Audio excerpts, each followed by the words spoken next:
জিনার শাস্তি, নারী পুরুষের অবাধ মেলামেশা, নারী পুরুষের ব্যভিচারের অথবা নারী পুরুষের হারাম সম্পর্ক, হারাম প্রেম, হারাম ভালোবাসা, কুসম্পর্ক, ছেলে মেয়ের যত অবাধ যৌনাচার এবং বিবাহ বহির্ভূত যেই কোনো যৌন আচরণ যা কেউ ছড়িয়ে দেয়, প্রচার প্রসার করে, একজন আরেকজনের কাছে বলে, আল্লাহর কসম কোরআনে আল্লাহ ওয়াদা দিছে পরে আমি দুনিয়াতেও আযাব দেব, আখিরাতেও আযাব দেব।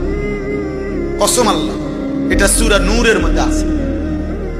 ইন্নাল্লাযীনা ইউহিব্বুনা আন তাশিআল ফাহিশা ফিল্লাযীনা আমানু লাহুম আযাবুন আলীমুন ফিদ দুনিয়া ওয়াল আখিরা। আল্লাহ বলেন, ইমানদার মুসলিম সমাজে যারা অশ্লীলতা ছড়িয়ে দেয়, বেহায়াপনা ছড়িয়ে দেয়, অসভ্যতা ছড়িয়ে দেয়, নারী পুরুষের অবাধ চলাফেরা, জিনার ব্যভিচারের পরিবেশ ব্যবস্থাপনা করে দেয়, নোংরামি, তো আল্লাহ বলেন আমি ওয়াদা দিলাম তাদেরকে আমি দুনিয়াতেও আযাব দেব, আখিরাতেও আযাব।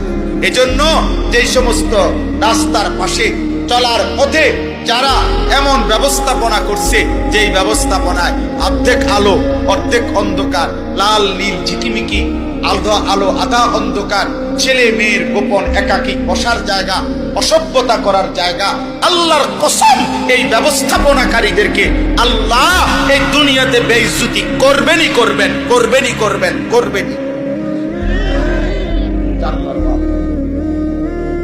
তুমি যুবক যখন আরেকটা মেয়ের সাথে প্রেম করছো, তখন যখন আরেক বন্ধুকে বলছো, তুমি আর বলতে হবে না, তুমি তাকে এই কাজেই উৎসাহিত করছো।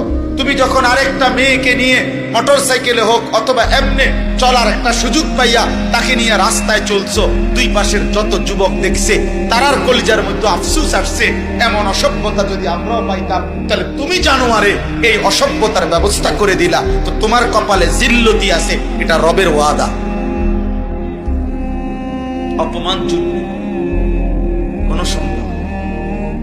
যদি বলে অপমানিত হয়েছে কিনা যদি জানতে চাও তো আমার সাথে আলাদা যোগাযোগ করো, আমি শোনাবো তোমার ব্যর্থ, অপমানিত, লজ্জিত, এই দুনিয়ায় ঘৃণিত যুবকের গল্প।